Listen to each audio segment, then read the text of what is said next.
This video presents declassified and licensed material of the Global Institute of Logic and Cybernetics.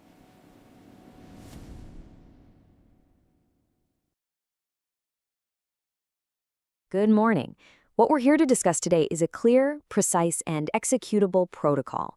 We're going to walk through how a radical new scientific framework, Life Sciences Fabrica, can be strategically integrated, moving from a single laboratory anomaly to an institutional and eventually global standard. So where does a paradigm shift actually begin? Well, it all starts with a fundamental change in perspective. You see, this entire protocol is built on the insight captured in this note. Instead of viewing unexplained research results as failures or problems, we see them for what they really are: doorways. These anomalies are the precise entry vectors we need to introduce a new theory.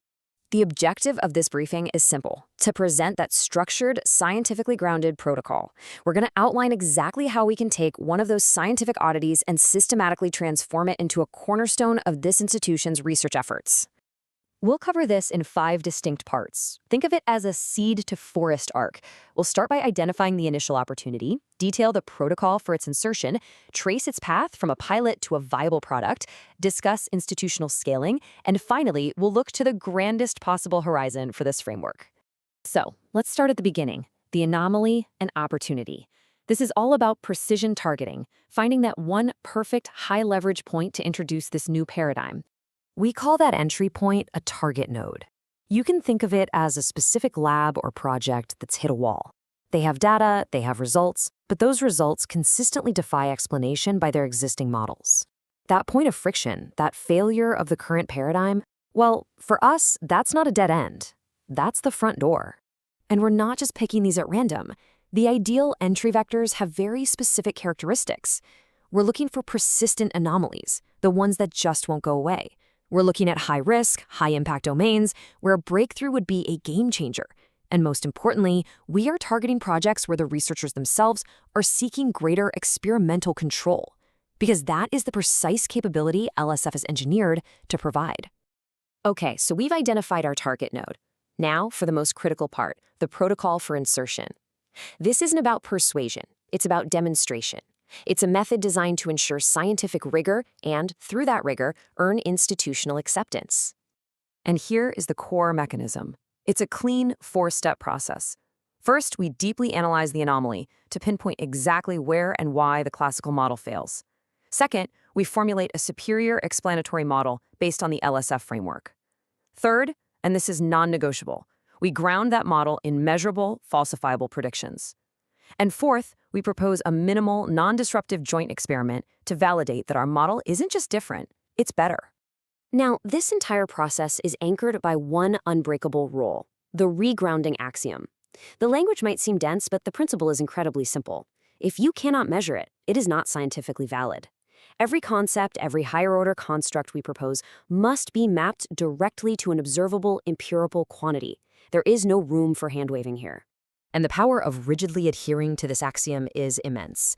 It guarantees that every claim is testable. It demands that our predictions be disprovable, which is the very bedrock of good science. For an institution like ours, this protocol removes the risk. We aren't asking anyone to believe. We are inviting them to test, to verify, and to see the validated results for themselves. Adoption follows proof. All right, so the pilot is a success. The model is validated. The next logical question is, what now? Can this be more than just a successful experiment? That brings us to Section 3, the pathway from a validated pilot to a commercially viable product. And that pathway is just as methodical as the science. It begins with achieving those reproducible superior outcomes. From there, we move to secure all necessary regulatory certifications. This allows us to package the system into a market-ready SKEW, a standardized version product that can be deployed reliably. The final step, of course, is revenue generation through intelligent contracts and licensing agreements. Now, we've outlined several robust revenue models, from standard subscriptions to IP licensing. But I want to draw your attention to the one in the second row: per outcome. Think about the principle here. Fees are tied directly to verified biological improvements. This model doesn't just create revenue, it fundamentally aligns our capital incentives with positive health outcomes. Our success is literally measured by the well-being we create. The strategic result, then, is clear. LSF is not designed to be an academic curiosity. It is engineered from day one to become a certified, revenue-generating, and scalable system designed for seamless integration into global markets. It translates breakthrough science into sustainable economic value. So, with a viable product, the mission then becomes scale. How do we grow this from one successful anchor institution into a resilient global network? That is the focus of Section 4. The network's evolution is strategic. We begin in Phase 1 with a star network.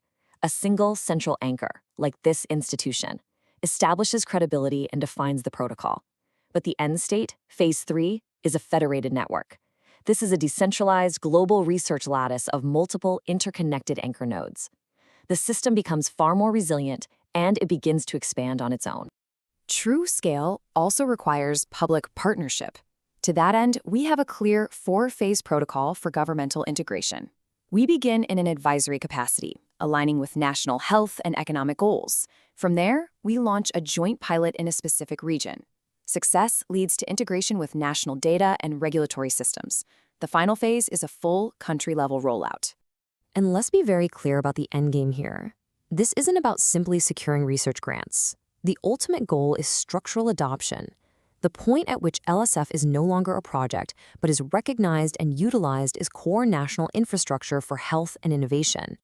And now for our final section. Here, we push this framework to its absolute logical conclusion, beyond the institutional, beyond the national, and into the planetary and cosmic horizon.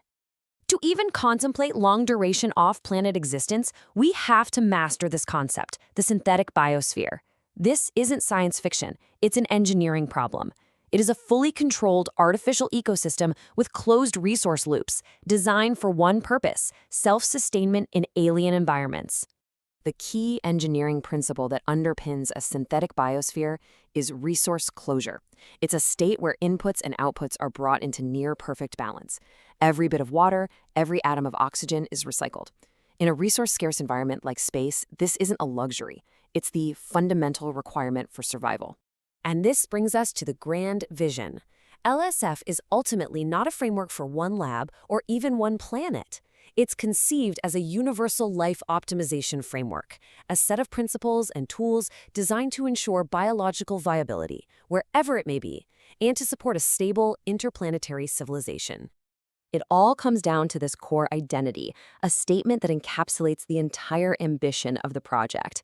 LSF equals an infinite, self-stabilizing, expanding fabric of life.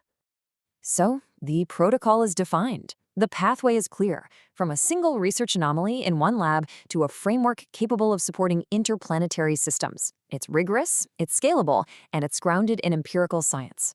The only question left for us to answer is, shall we begin?